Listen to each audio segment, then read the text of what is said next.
I never thought I'd be the type of man to betray my vows. Not in a million years. But when I woke in the middle of the night to the sound of my bedroom door creaking open, something in me knew, before I even opened my eyes, that everything was about to change. At first, I thought it was my wife, home early from her night shift. My body barely stirred, still heavy with sleep, until the scent of warm vanilla drifted through the air. Not my wife. I blinked, adjusting to the dim glow of the hallway light filtering in. A slender figure stood in the doorway, hesitating. Blonde hair, blue eyes. Ava, my niece.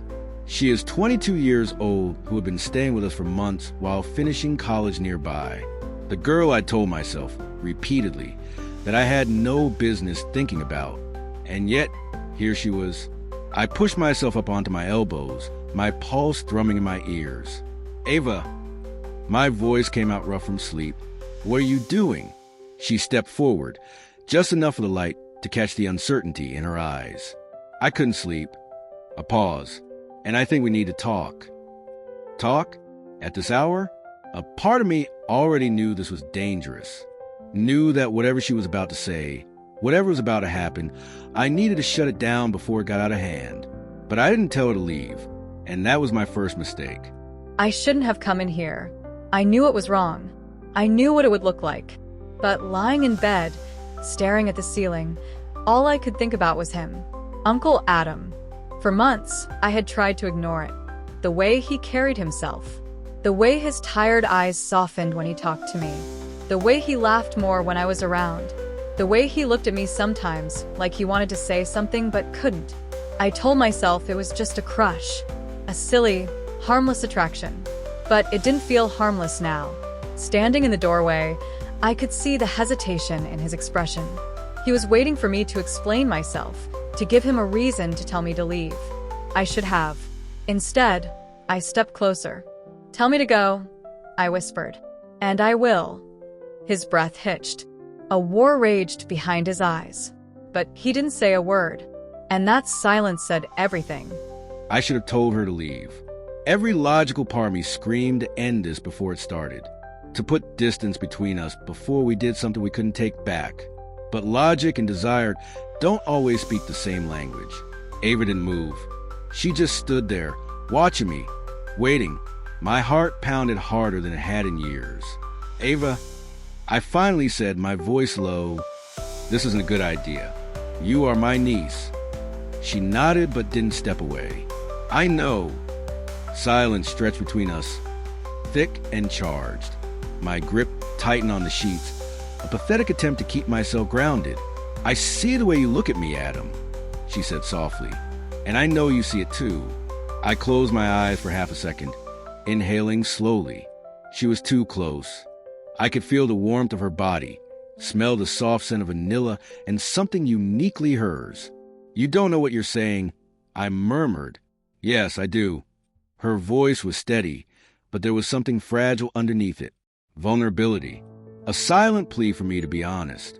And that was what made it dangerous, because I wanted to be. I haven't been touched in years. The words tumbled out before I could stop them. I hated the way they sounded, weak and desperate. But they were true. My wife and I had been distant for so long that I had almost forgotten what it felt like to be wanted. Ava's eyes softened. I know. I swallowed hard. My wife... She's not here, Ava interrupted, but there was no malice in her voice. And I'm not trying to take her place, Adam. I don't want to pretend anymore. She reached for my hand, just barely brushing against my fingers. It was the smallest touch, but it sent a shiver through me. I should tell you to go, I whispered. She tilted her head slightly, studying me, then tell me. I opened my mouth, but the words never came. I expected him to push me away, to say this was wrong, to send me back to my room and pretend this never happened. And maybe he should have, but he didn't. I watched the war play out on his face, the conflict twisting through him. He wanted to resist, but the truth was he was tired. Tired of being ignored. Tired of pretending he didn't want more. And so was I.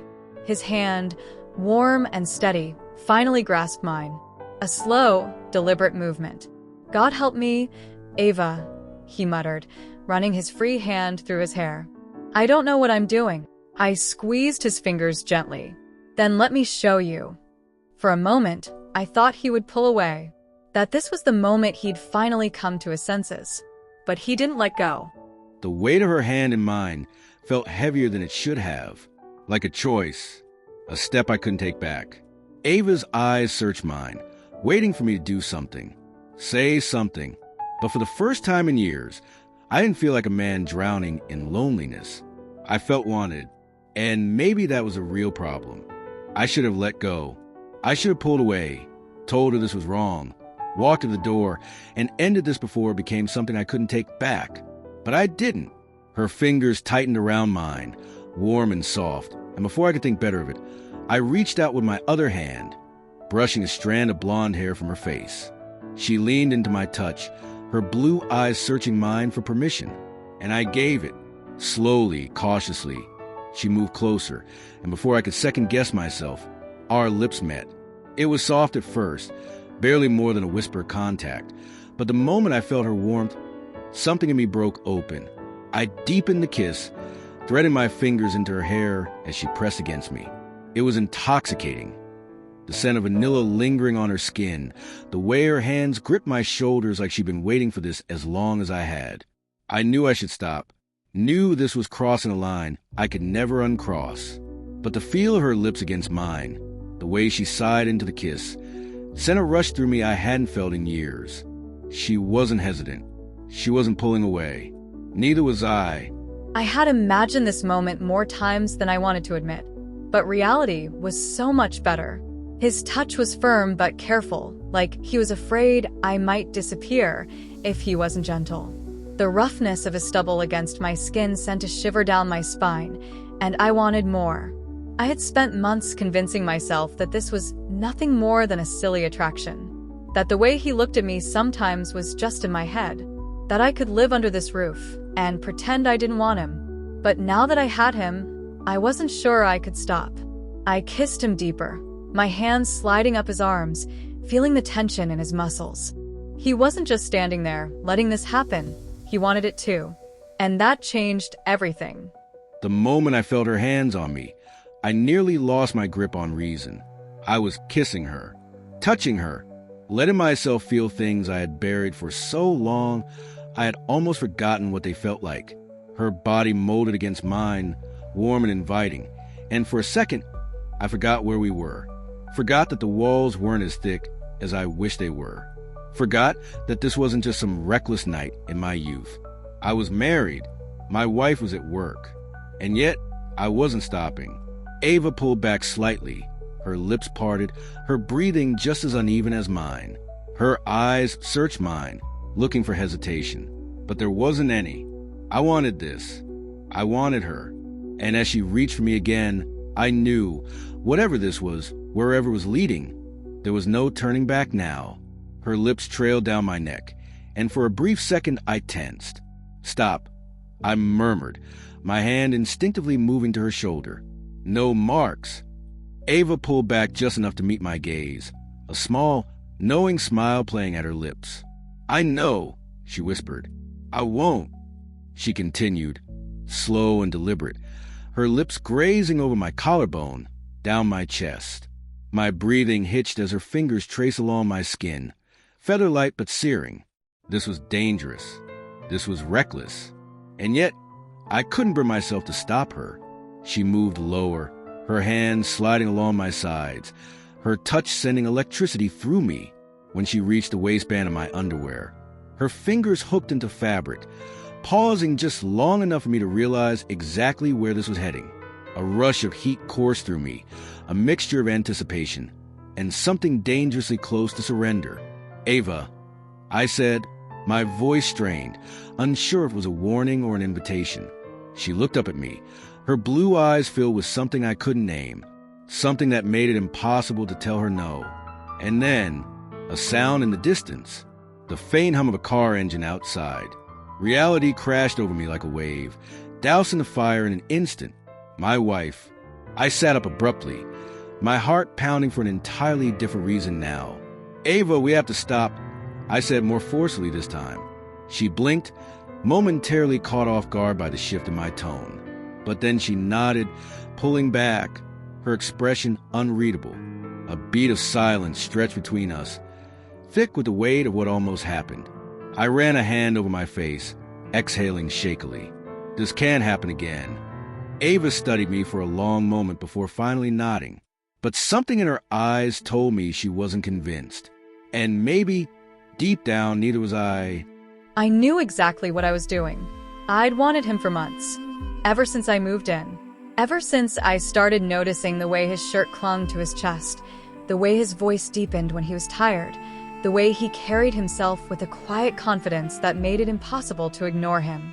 And then today, those gray sweatpants. The moment I saw him in them, casually lounging on the couch, I couldn't stop staring.